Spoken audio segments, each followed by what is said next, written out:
Hello, hello. Just going to give it a few more moments for folks to join. Mm-hmm. Okay. All right. Good evening, everyone. Welcome to Mental Health Monday with Alexander Hardy, your weekly self-care check-in featuring joy-flavored conversations and resources for the war on spiritual ashiness. My name is Alexander Hardy, your host and Rhythm Nation caterer. And as an update, due to an altercation in the cafeteria, there will be a 3-month moratorium on grits.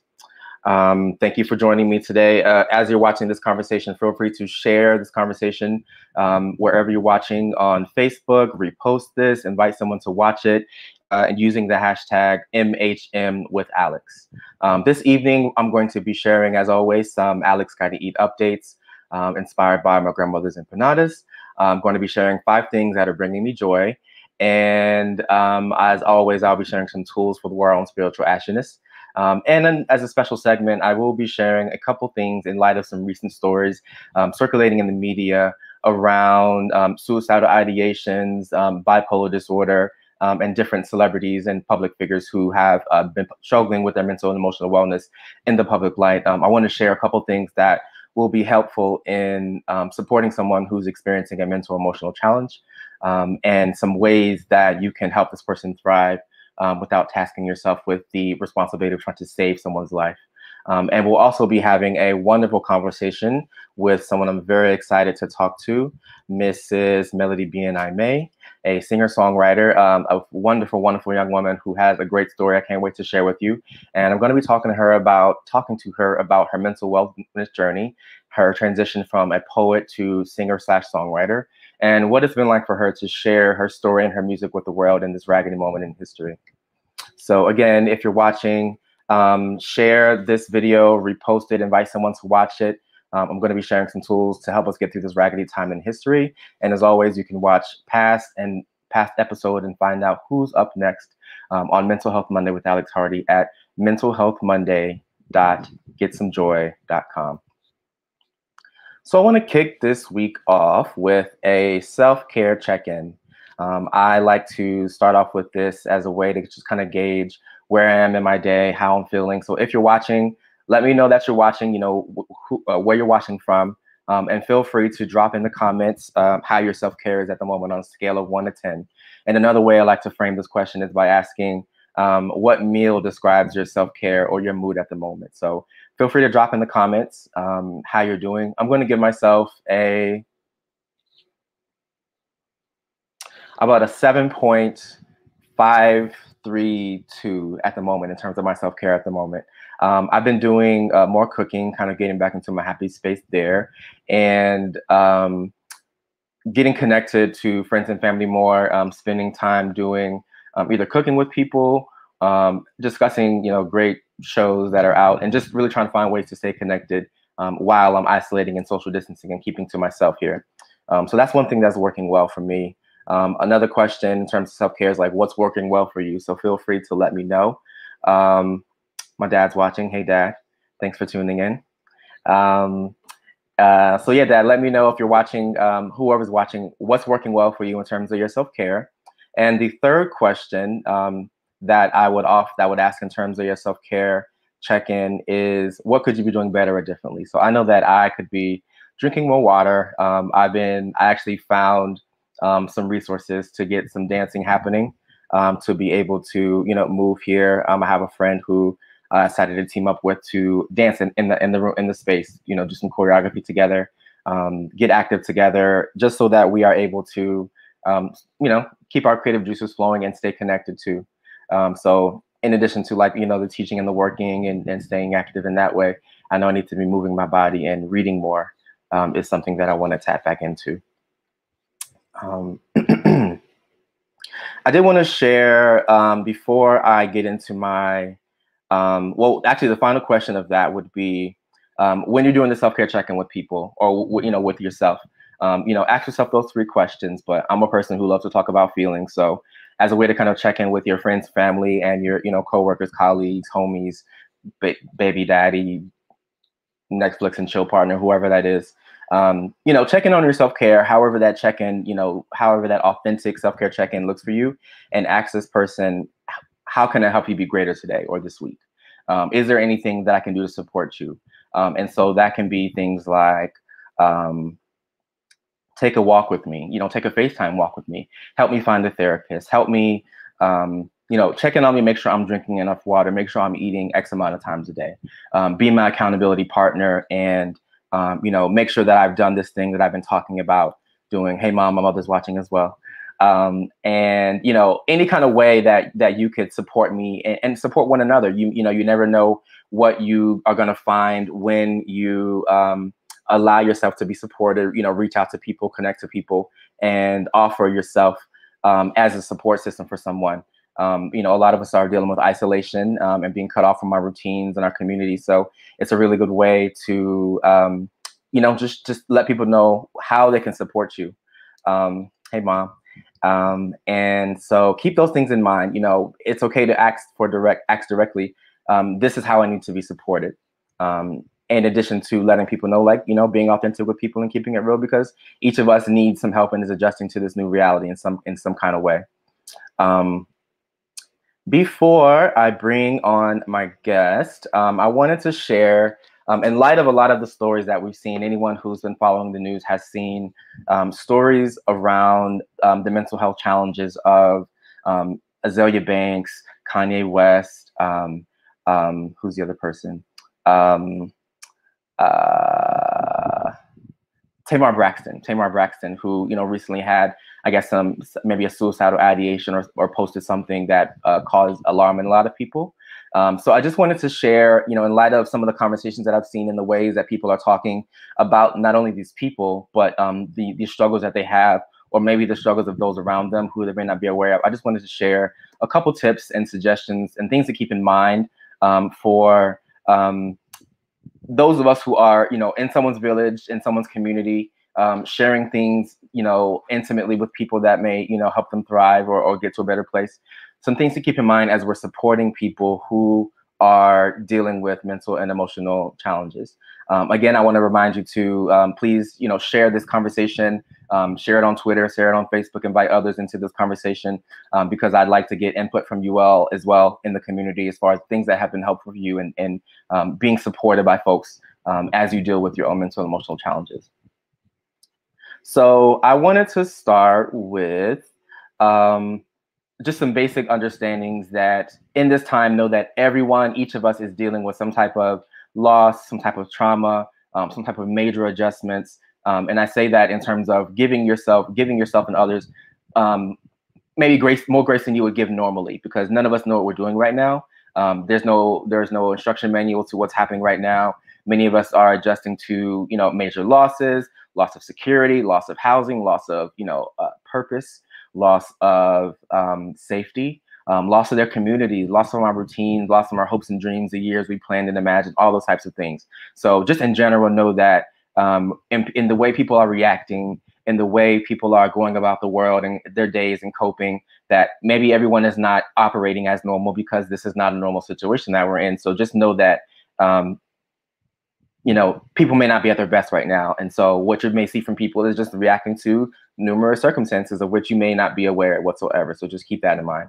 The other thing that I want to share is that know that mental and emotional challenges and suicidal ideations, they rarely have one solid why or easily explainable explanation. So when you ask someone what's wrong, or when you think about what's wrong with what XYZ person may be going through, there may not always be an easy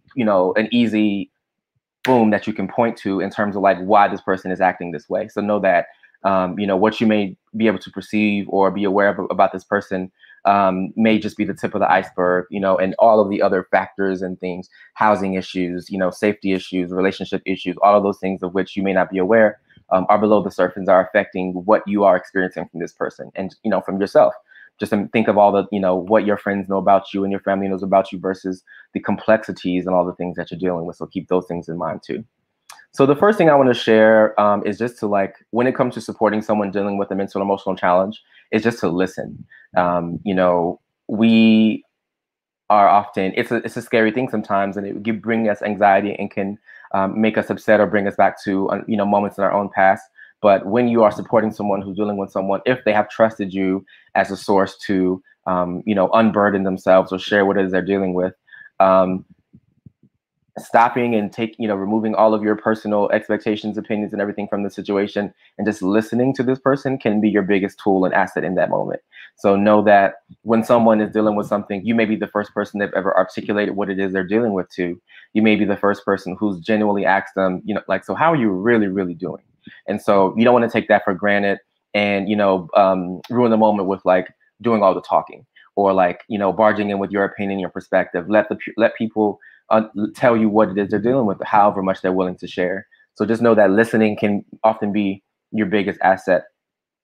And to not take for granted the fact that this person has confided in you or maybe chosen you as a person with whom to be vulnerable and share what it is they're dealing with.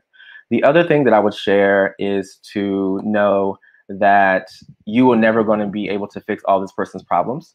So when it comes to sharing, someone coming to you with what it is they're dealing with, you don't have a magic wand. Don't flatter yourself to think that you have the answer to cure what it is this person is going through. So if someone is coming to you with their challenges or something they're dealing with, don't worry about, oh man, I can't fix this their marriage, their school situation, their jobs crisis, you can't fix all of these things. This person may just be coming to you because they need someone to vent to. So, it may stop there where you just need to listen and be a shoulder for this person. And don't overwhelm yourself with the burden of trying to be everything and, be the end all be all for this person. Thank you, Gwen. And so, again, when you're supporting this person, it's important to take your own opinions and beliefs out of the situation. Who cares if you think that suicide is selfish or suicidal ideation is selfish? Who cares if you think that people who kill themselves are going to hell? Nobody cares, I promise you. Who cares, your feelings about, all of whatever you feel about the situation, whether it's abortion or marriage or divorce or homosexuality, whatever the why is, that is not important. The important thing is that this person is coming to you, or maybe they have expressed or let you in to know that they need support with this thing that is causing them distress, causing them harm, causing them trauma, preventing them from being able to relax, etc. So know that, when someone shares with you, maybe something that may be dark or gruesome or upsetting, don't recoil, watch your facial expressions. And, someone tells you something vulnerable and you recoil, or why would you do that? And then of course you have all the Black folks don't do that. We don't do those kind of things, whatever kinds of judgments and opinions you have. I promise you none of that is this person's business in this moment. So just remember that when someone is sharing something vulnerable with you, keep your opinions, your perspectives, spiritual, personal, political, otherwise, keep them to yourselves. Another really important thing that you can do in supporting someone, whether you have approached them with an offer of support or they have come to you seeking to support, is to ask someone how you can best support them. How can I show up for you?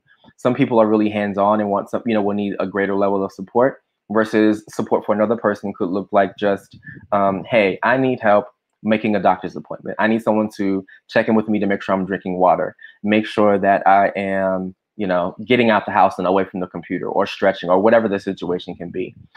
So just remember that support for someone looks many ways.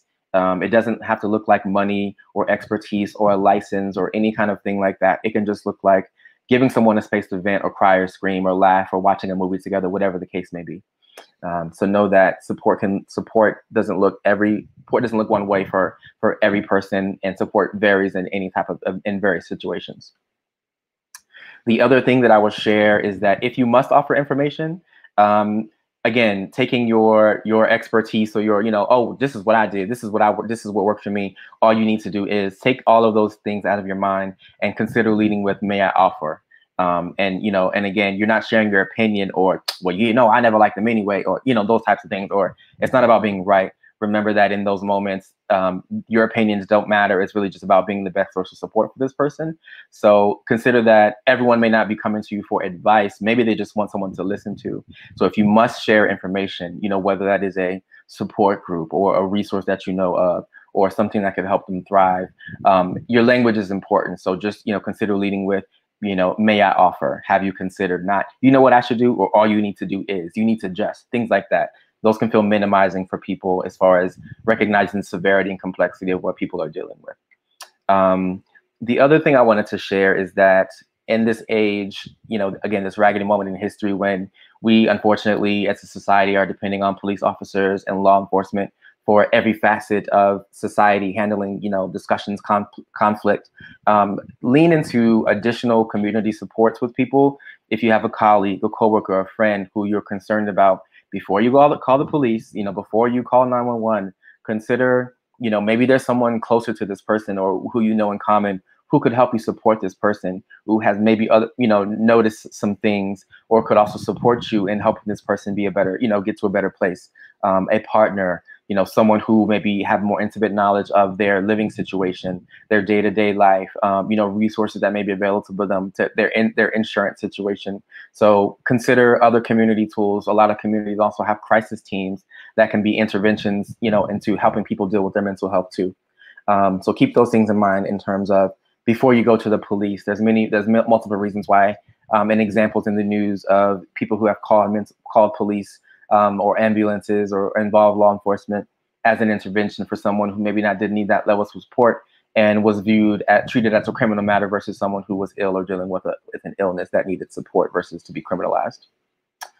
In general, as people who, this is not particular to supporting someone in crisis, but just as a member of society, you never know who in your village is struggling with something. It could be sexual assault, it could be, any number of things, mental and emotional challenges. And so the way we talk about mental and emotional illness online, the language we use, calling people crazy, OCD, bipolar, loony, all types of slurs that we use to describe people, whether we like them or not.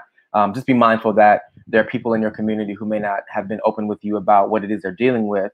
And you using derogatory language or defamatory language to talk about people who are being open about their challenges or struggling publicly with mental and emotional health, that could also prevent this person from further opening up to you about what it is they're dealing with. And just in general, it costs nothing to not be a shitbag. And just, remember that you just want to be, you would want someone to still love you and accept you, lift you up, affirm you, swoop down around you and try to help you thrive, even at your most spiritually ashy, even at your most raggedy, and so just keep that in mind. And, as we're, in this age of, tabloids and celebrity fodder, and, we see all the people at their worst in the public light. You don't want to, there's no value in adding to the chorus of kicking someone while they're down publicly, whether you like them or not, whether you think they deserve respect, love, whatever, protection. And so extend that same grace to yourself and also people around you, that you never know what someone is dealing with. And of course, as always, you never know what it took someone to get up out the house that day. So just, it costs nothing to, being a shitbag is not being a shitbag is free. So just consider that.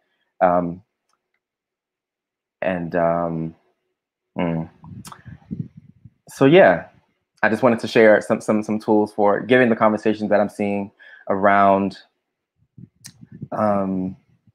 mental health, the mental health of people who we don't know personally and who we only see snippets of in the public light. So again, I think that it's good that people are discussing mental health in this public way, but just a little bit of grace in terms of how we treat these people and talk to and about them could go a long way in terms of reducing stigmas and making people feel part of a community, even when they're struggling with their mental and emotional wellness. So I would like to introduce someone who, and a very, very, very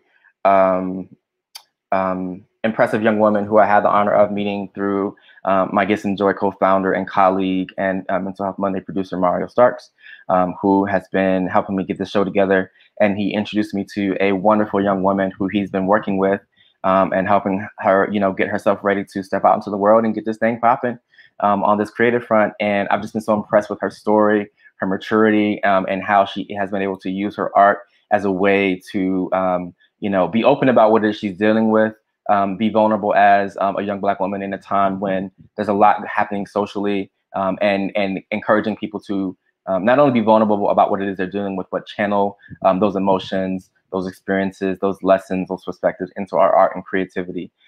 So I really am honored to have here with me this evening on Mental Health Monday, a young woman who I expect great things from. And I am really excited to bring her to you all to share her story. Say hello if you're watching to her. Welcome to Mental Health Monday, Melody Bien Aime. Hi. In here. Hey. Hey. Hey, thank you so much for having me. What a lovely introduction as well. Hold on, I can't hear you. Oh, Hang on. Let me just check my audio. okay. Boom. Hello? Hello? Boom. There we go. Welcome. Thank you so much for having me. And what a lovely introduction. Yes, thank you so much for being here. And again, we were supposed to get together a couple weeks ago, but life be lifing. And so I'm glad to have you here to, introduce, share you with the Mental Health Monday audience, and just, really kind of dive into what you have been able to create with your wonderful artistry and the vulnerability that you've offered to the world through your gifts and your abilities and your stories. So I've introduced you basically, but I would love if you could introduce yourself in your own words. Thank you. So I would love to say that I am a creative of sorts. I have spent the past several years creating poetry and the past couple months creating music. Hello. I have spent the past couple months creating music. Most recently, my song that has just come out Friday is I Am Rising. That song is a true testament to uplifting yourself, uplifting others. It came to me just 9 days after George Floyd's murder. He was murdered on my birthday, actually. And that was truly horrific to see. I know anybody that saw that was, completely distraught by that. Every single time it happens is never easier. But just the way that it continues to be so inhumane is so hurtful. And so it really shook me to my core, quite honestly. And I felt like I needed to find an outlet and release that energy that was, I don't want to say negative, but it was destructive. It was a destructive feeling of, feeling like I couldn't do anything. And I felt like this was my way of being able to do something, was being able to put something out positive, was being able to put something out that other people could relate to.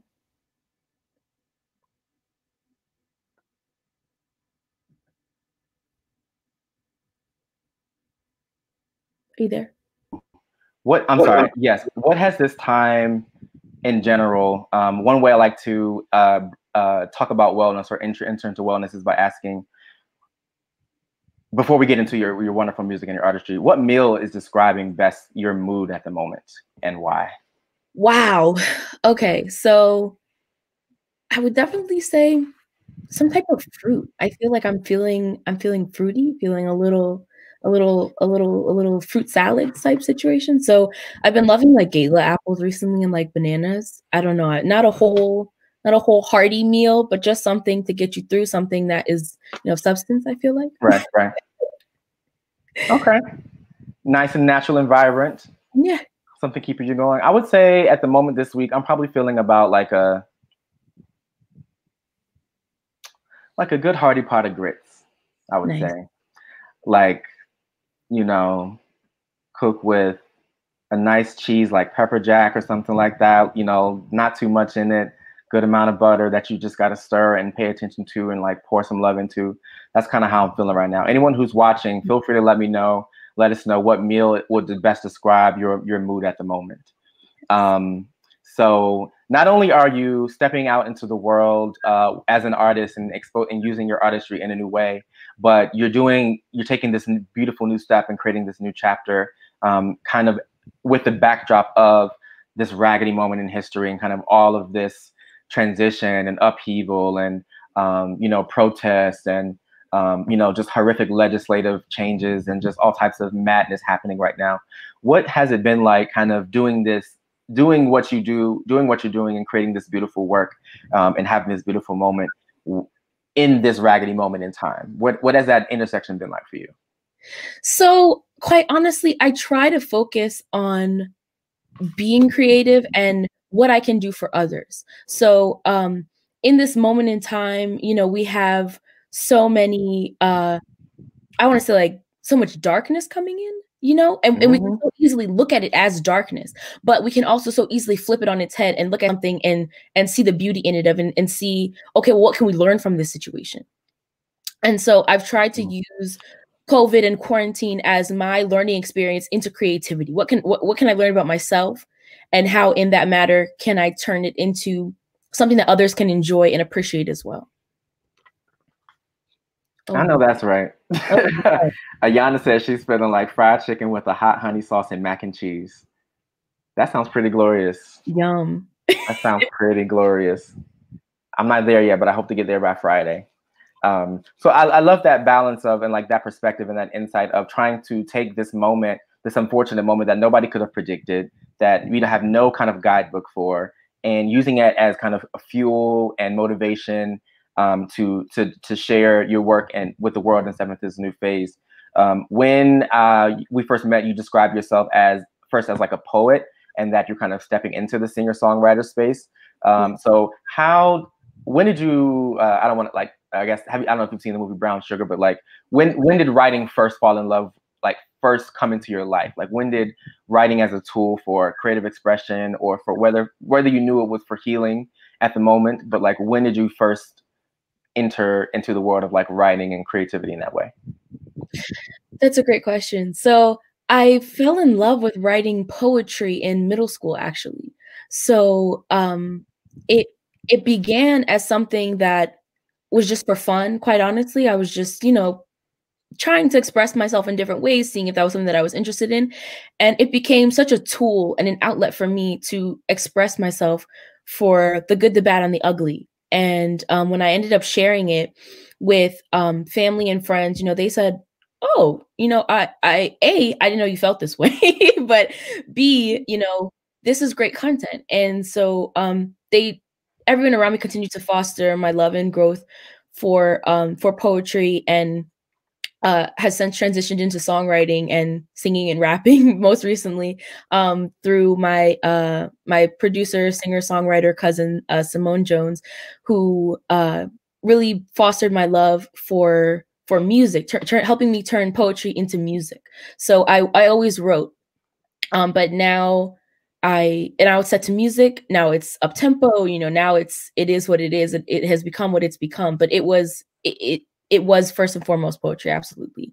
And so I just love that it has given me so much appreciation to know myself. So, and what I mean by that is it has given me such an opportunity to dig deeper into myself and to really question different things and to understand different things about myself in ways that I probably wouldn't have otherwise, you know? So, for example, when I was younger, I had friends, but talking about depression and anxiety kind of seemed taboo. You know, we were so young, and it seemed like, you know, well, who else feels like this? And if I talk about this, how are other people going to feel? Am I going to be weird? Am I going to be seen like this? How's my family going to think? You know, all these things that just kind of run through your head when you start to feel these negative emotions.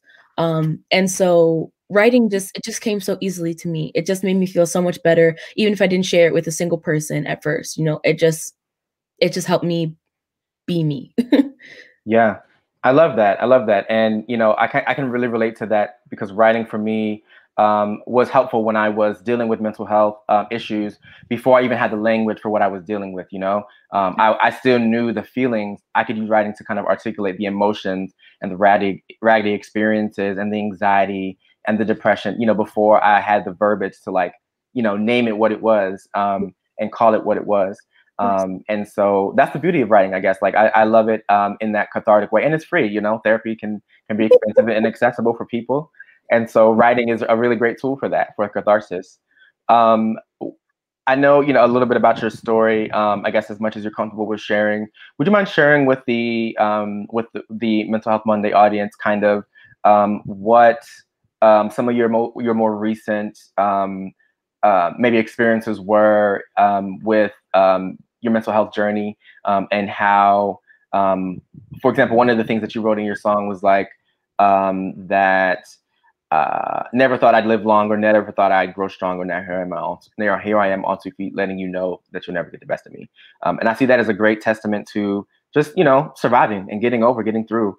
And again, I know you've talked a little bit about what that has been like for you, but would you mind expressing in your own words, what kind of your journey has been like, as much as you're comfortable with sharing? Absolutely. Thank you.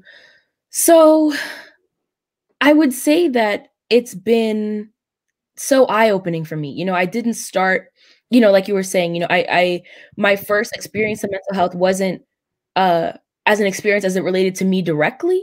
So, I was aware of it, but I never labeled myself as like, oh, you have depression, or oh, you have bipolar disorder. So it was just it was just something that other people went through, And so as it became more in my own home, as it became more to me specifically, as I realized that, I was on this journey and I was on this walk, and I had to take responsibility for my own actions and really pay attention to my mental health as it regards to a day-to-day, what's the word I'm looking for? As it regards to a day-to-day, like, Coping journey. Yeah, kind of, just I don't know, I'm blanking on the word right now, sorry, but just as regards to upkeeping yourself and making sure, you're staying alive, just as it regards to that. So most recently, I've been hospitalized several times. My most recent hospitalization was in January of 2020. I had my first suicide attempt, and it was the crux of me realizing that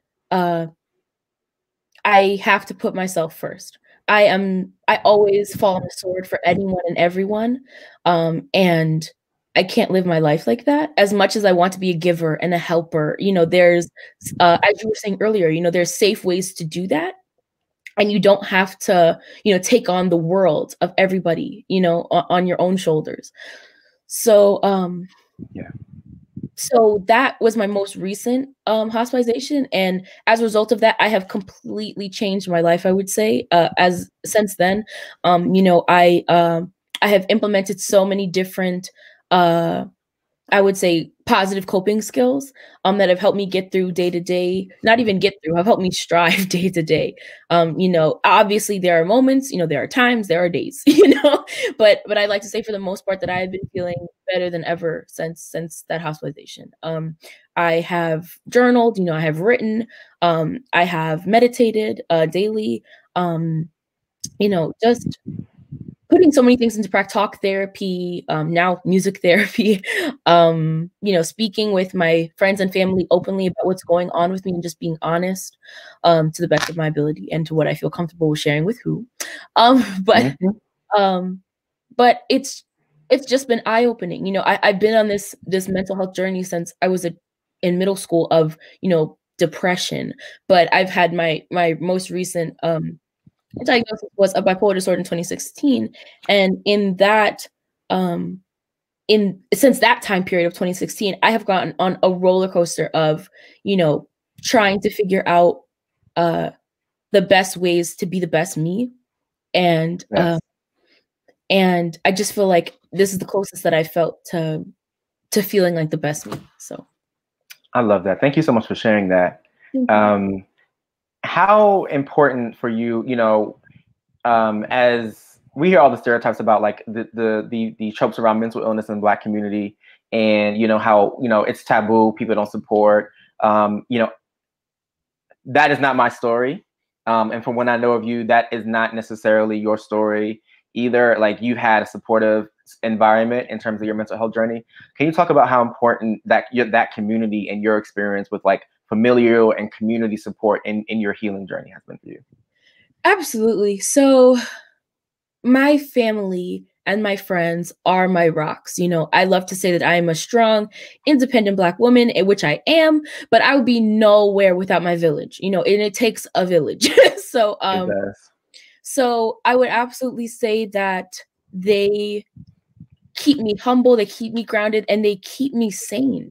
They, speaking specifically, about my mother, who has seen the ups and downs, the trials and tribulations that I have gone through with mental health and otherwise, and just been there regardless, you know, and they say a mother's love is unconditional, and she is a true testament to that.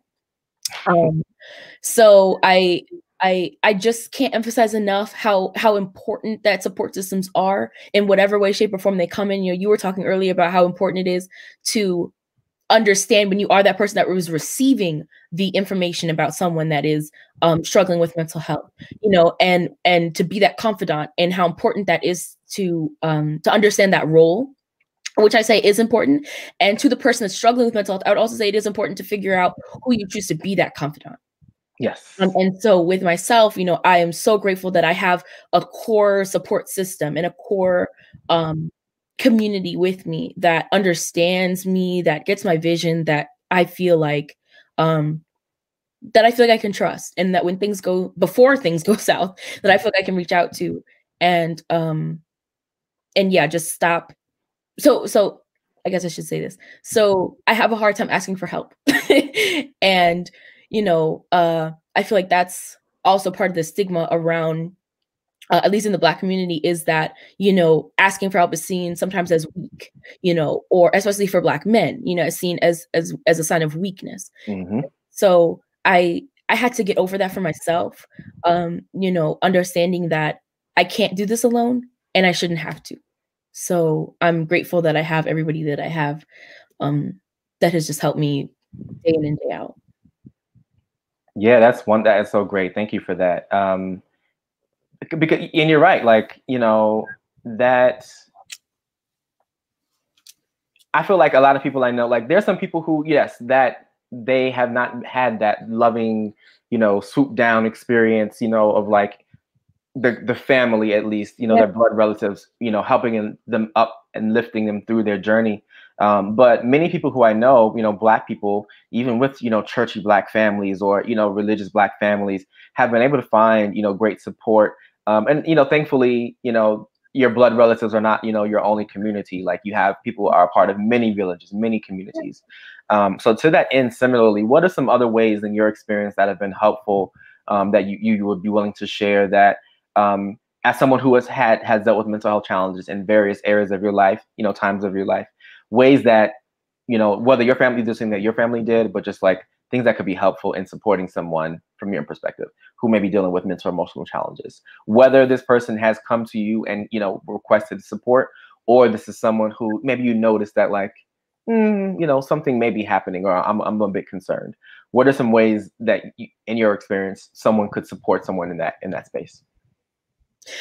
So I would definitely say that, you know, I loved the point that you offered to, when you're saying, if I may offer this up, you know, so in those regards of things that I may offer up to some people, I would say, you know, we were saying that sometimes the access to therapy is hard, to acquire. But I definitely always, first and foremost, always start with therapy. I'm always offering, to help connect people with therapists, be it online, be it, you know, via like chatting, via virtually or in person.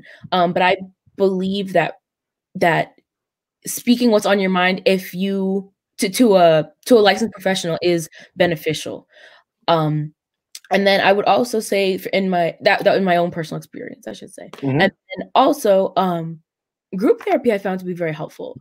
I've been in group therapy multiple times throughout my life, and I appreciate it always. Just hearing other people's perspectives, hearing what other people have gone through, hearing other people's advice to you, you know, should you be open to receive it, has just been really really eye-opening for me and really helpful to me, quite honestly. You know, there are different programs, you know, via NAMI, you know, shout out to NAMI. And what was I going to say? Oh, should you feel that you need additional support, I would say, you know, I hope that I don't need it again, but I've always been inpatient and then subsequently outpatient programs. But if you feel like you just need some support, an outpatient program is also always available, an option to you should your insurance, you know, be able to support that for you.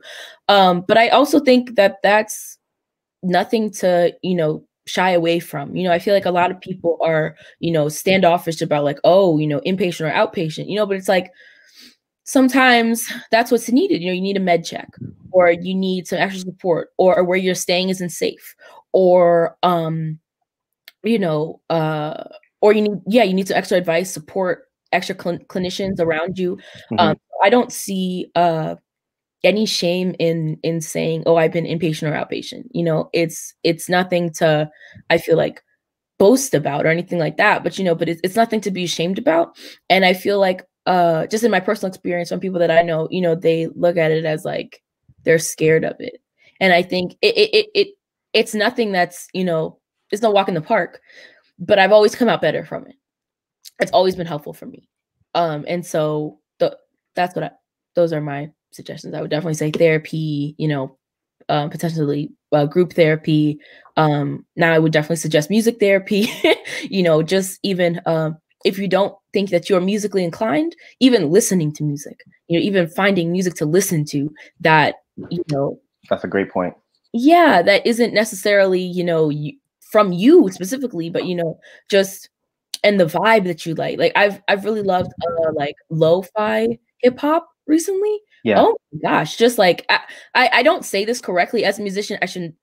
I'm learning, you know, I'm learning. But I like to say it's like jazz meets hip hop. You know, it's just kind of like absolutely. Yeah.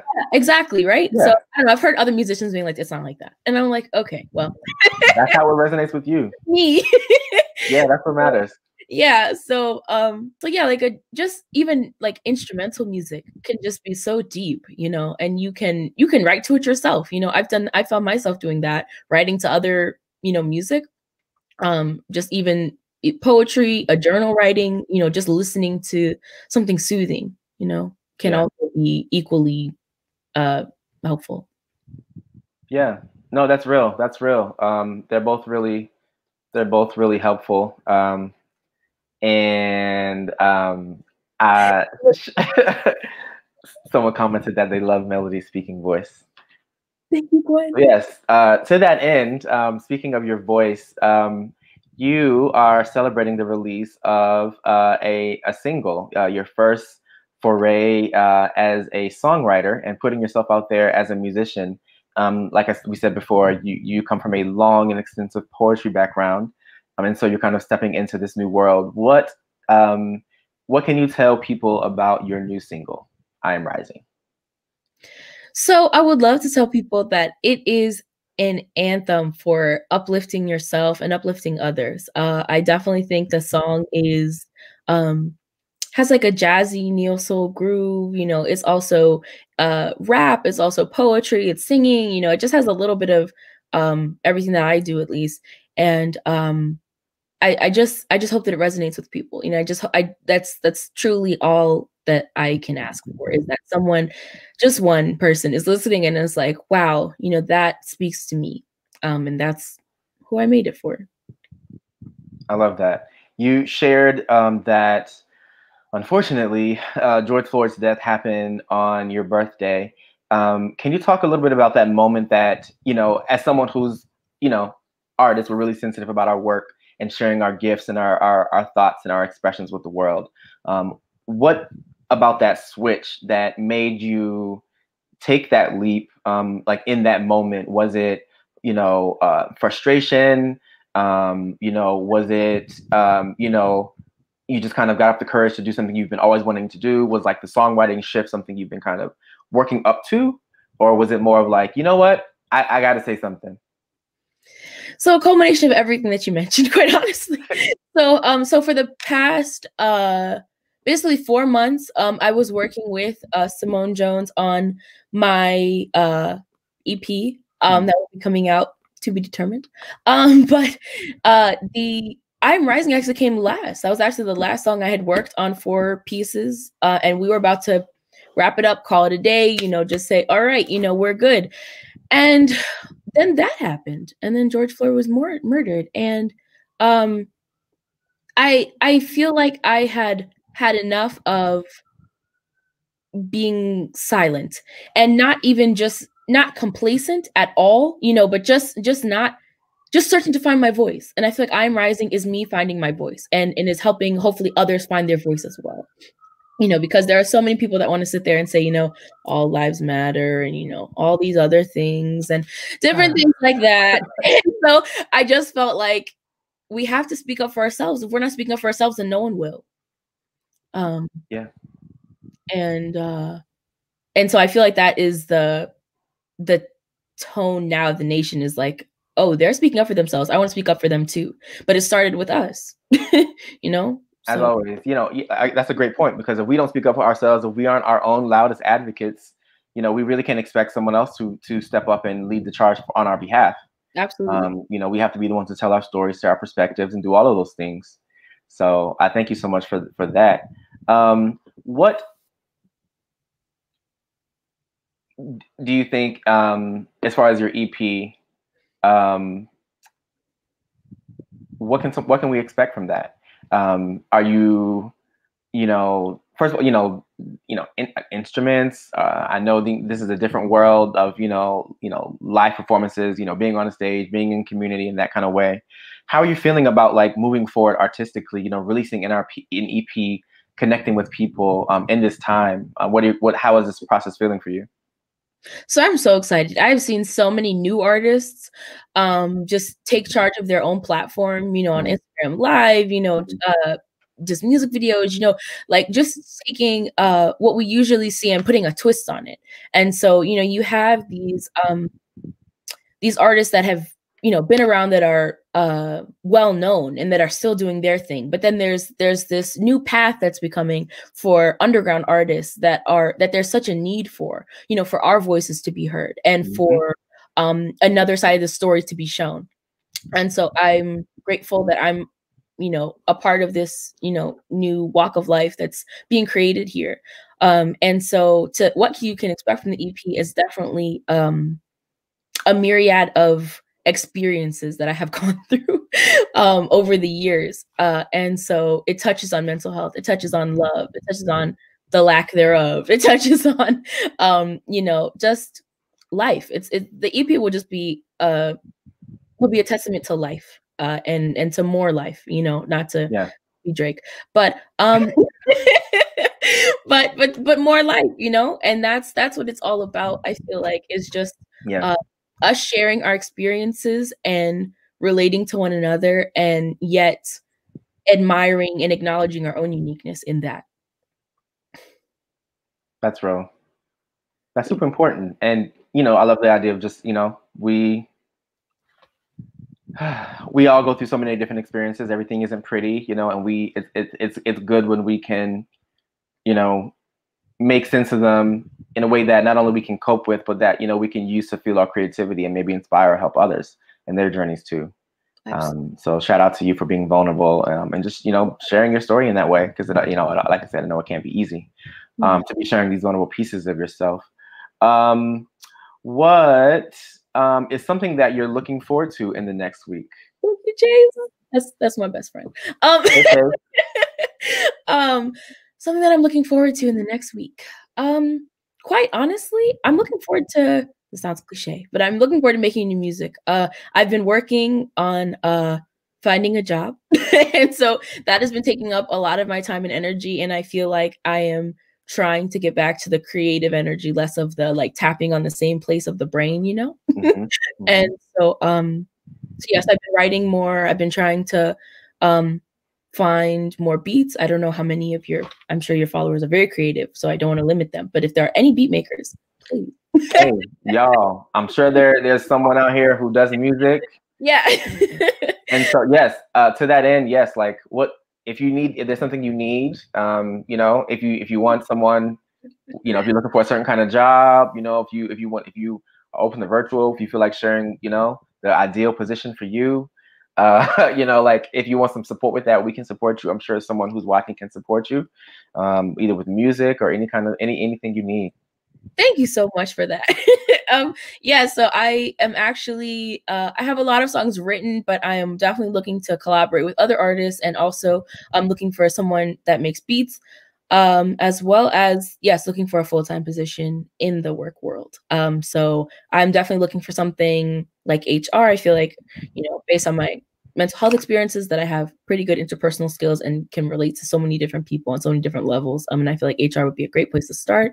But I'm also completely open to like administrative, virtual, all those kinds of things, a job, a career. Yeah. Yeah. But yeah, definitely something that still allows me to work on my music, because music is definitely first and foremost my love. But so yeah, anything in the music related world as well. But, okay. Okay. All right. So yes, thank you for sharing that. So making more music, looking forward to finding, embracing new opportunities, yes. coming across new music, new opportunities, so we can make all those things happen. Where can people go to find more of what you have going on, what you're up to, things like that? So I am on, I have my website, melodybianaime.com. I'm on Instagram, Melody Bien Aime Official, Twitter, Melody Bien Aime, and Facebook, Melody Bien Aime. And yeah, there's more to come, so much more to come that I can't wait to share.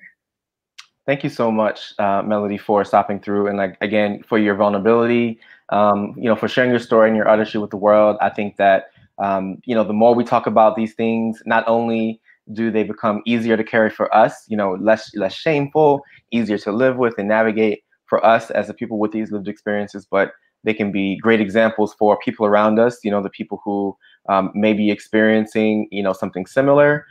People who may be in that same space or may know someone in that space and may give them some type of insight. So again, keep writing, keep performing, keep finding beats, keep being inspired, keep sharing your story with the world. Thank you so much. Thank you so much for having me. I really appreciate this. Yes. Again, Melody's song "I'm Rising" is available on all platforms. Join her listening room to stay updated on what she has coming up. Where you can, interact with her.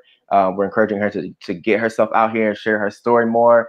Let people know about all her magic and joy and her brilliance and her just amazing perspective. So make sure to follow her. She is going places.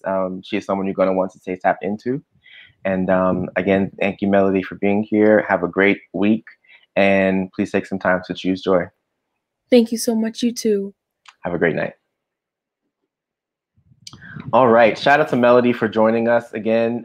Check her out on her site, melodybianaime.com, Instagram.com/melodybianaime official, and as well on Twitter. And you can search her on Facebook as well. She will have some great insights and perspectives and stories that she'll be sharing via her platforms, just so you can become more associated with her magic, not just her artistry, and just who she is as a person. I wanted to share an Alex Gotta Eat update inspired by my grandmother's empanadas. So many of you know that I have been trying to get my empanada situation together for quite some time. And thankfully, I have made some peace with it in that my empanadas will never be like my grandmother's empanadas. These pictures that I'm showing you the last time I made them. They are something that's a big part of my self-care and just my family legacy. My grandmother has been making empanadas for, as long as I've been alive. And so part of my experience in this new stage of life is just trying to get empanadas together and make them, look like something. So basically the piece that I've come to, I actually prepared the meat for my first batch in several months. And one of the realizations that I'm having is that I'll never get to her level. I wasn't here struggling with the different ratios of flavors, which she never measures in terms of, trying to get it to taste just like hers, trying to nail that flavor. And so what I realized is that I just need to put my own spin on her concept, her idea, her base, and, make my own thing of it, make it my own and turn it into something that I can still enjoy. And that still think is good, then I would not feel ashamed feeding to others. So after this, I'm actually going to try a batch of empanadas and see how they come out, and hope for the best here. So again, stay tuned for updates. Follow me across Janet Jackson's internet with the hashtag AlexGottaEat. It's where I share my typical updates on Facebook, Twitter, Instagram, and hopefully I make it through this journey unscathed and can produce something that is not shameful, and that is worth See, thank you, thank you. Like, I feel like the empanadas, they're good.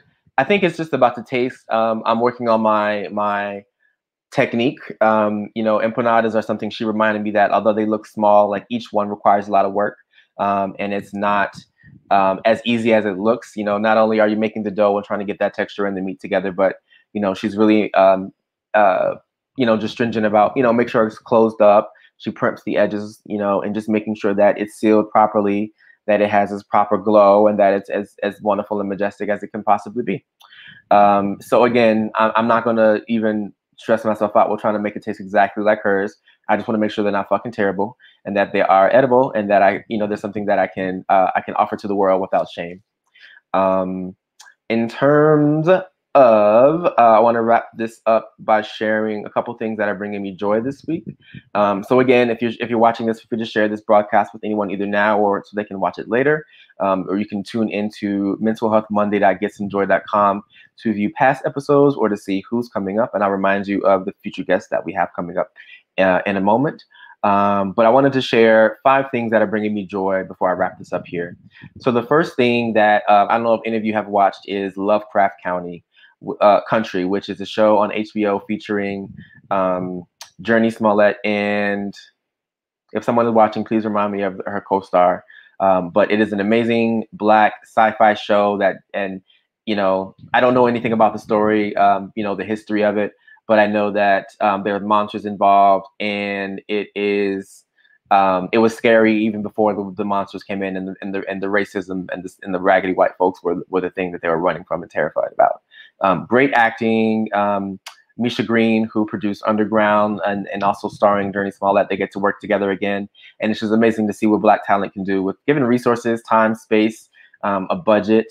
There's also a complimentary podcast called Lovecraft Country Radio by Ashley C. Ford, and I want to say Melissa Houston, I want to say is her name, who's a writer of Lovecraft Country.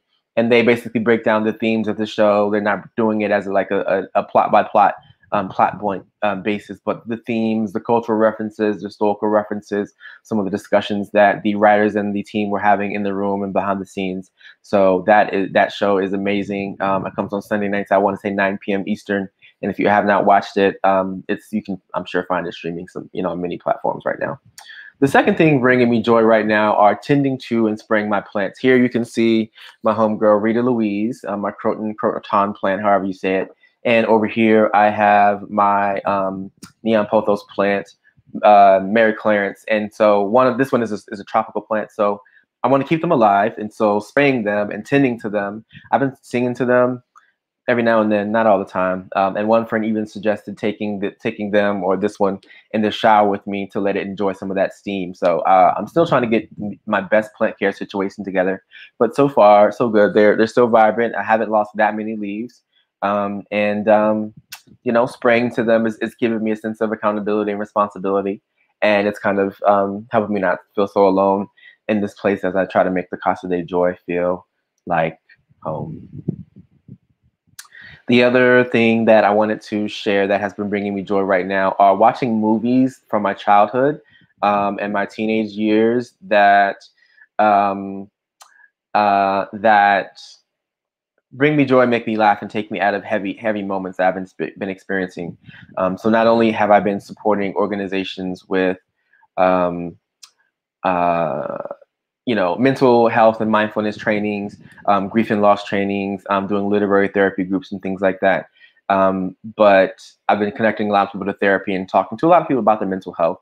So it has been important for me to find things and moments to debrief, declutter, disconnect, watch something silly, get off the computer, and so watching Life and The Fifth Element and movies that my friends and I, watched a lot growing up, have been bringing me to a happy place and helping keep, make the week a little less raggedy.